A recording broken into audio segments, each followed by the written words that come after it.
Well, this weekend, hundreds of thousands of high school juniors and seniors are going to be taking one of the most important tests in their lives. It's the SAT. The college admissions test has had its share of controversy, from accusations of bias to the recent cheating scandal on Long Island. Here to talk about all that and more is Scott Farber. He's the president and founder of A-List Education. Scott, welcome. Thank you very much, sir. What was your first reaction when you heard about the cheating scandal on Long Island? Were you surprised about that? You know, in reality, I wasn't. I think we put so much pressure on this test. Students recognize that it's such a big factor, not just in admissions, but also in whether or not they'll even be able to afford the college they get into.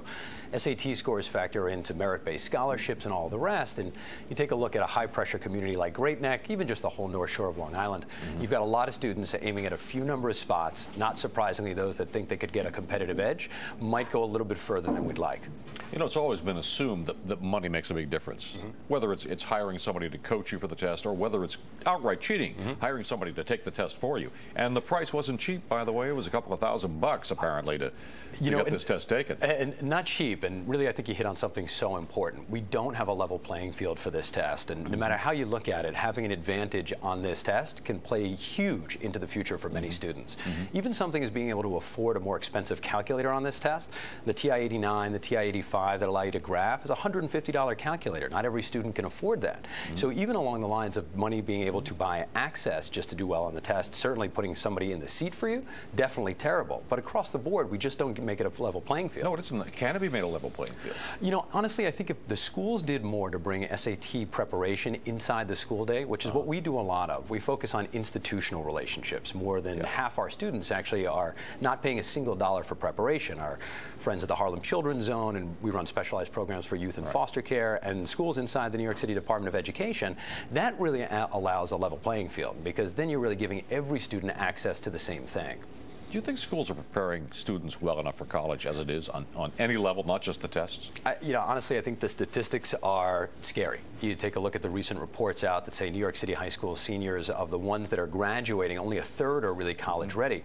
We're doing a really terrible disservice to them because we're setting up a pipeline to failure, and we see this in the huge dropout rates at the community colleges.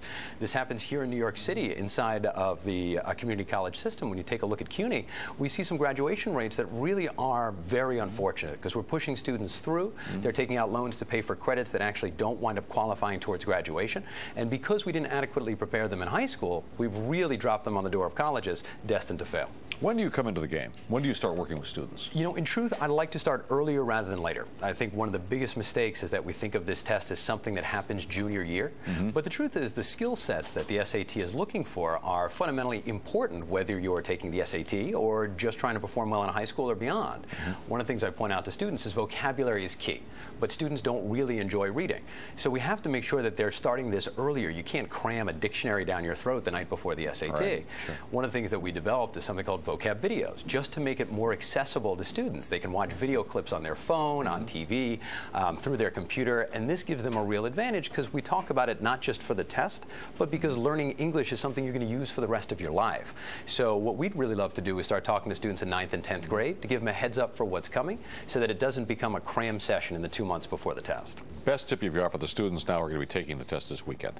Take a deep breath, and you're more than a test score. The truth of the matter is the college admissions process is much bigger than any one number, and no matter what happens on this test, the rest of your application really does play a role. All right, Scott Farber, thanks for joining us. Thank you so much. Appreciate it. And by the way, give me your website real quick. Sure, alisteducation.com. Okay, Scott Farber. That'll do it for New York Nightly News. Talk Stoop is next here on Nonstop. I'll see you at 11 on News 4 New York. Thanks for joining us. Good night.